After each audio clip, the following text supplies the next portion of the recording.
What a thrill to be joined tonight by the one and only Nancy Grace, one of the most recognized and trusted legal analysts in the country. She's got her own website, Crime Online, and of course she's a mom too. So we know that home security touches very much your own family and your own home. And thank you so much for joining the HSN family. Thank you for having me, Brett. It means a lot to me. Now, from your own experience, both personal and professional, you've really come full circle in the world of security and making sure people are protected. You know, I really have. It all started when I was a crime victim and my fiance was murdered shortly before our wedding.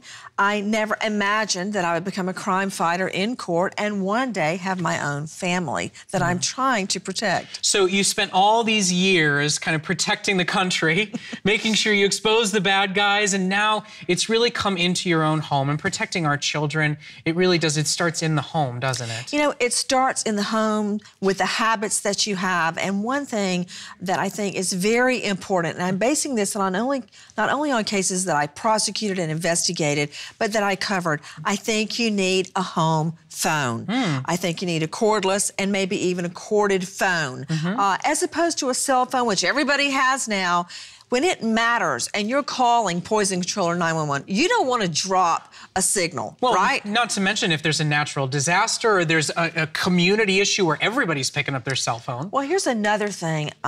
So many cases I've seen where parents get carried away on the phone, on the computer, and their child is, for instance, in the bathtub or there's an accident. You need to have the phone with you and be with your child. Okay, so what else? What are some simple ideas for making sure our home is as secure and safe as possible 24 hours a day?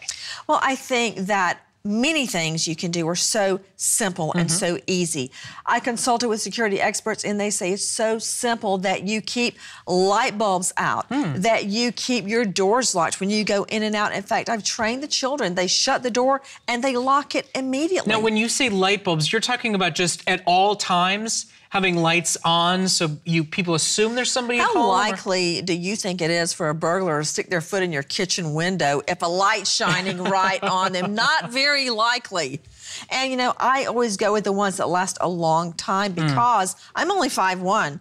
It's hard for me to get up on a ladder and change them. But I know that more light equals more security. And that's simple, easy, affordable, and effective. So simple solutions that we don't even necessarily associate with home security are actually being identified by FBI experts as ways in which to deter thieves? Yes, when I first had the children, I actually had 2 FBI at the home to give me ideas that maybe I hadn't already thought of. And they said, Nancy, it's right in front of you. It doesn't cost a lot. It's simple and doable. Lighting, keys, your home phone, simple things you can do to protect your family.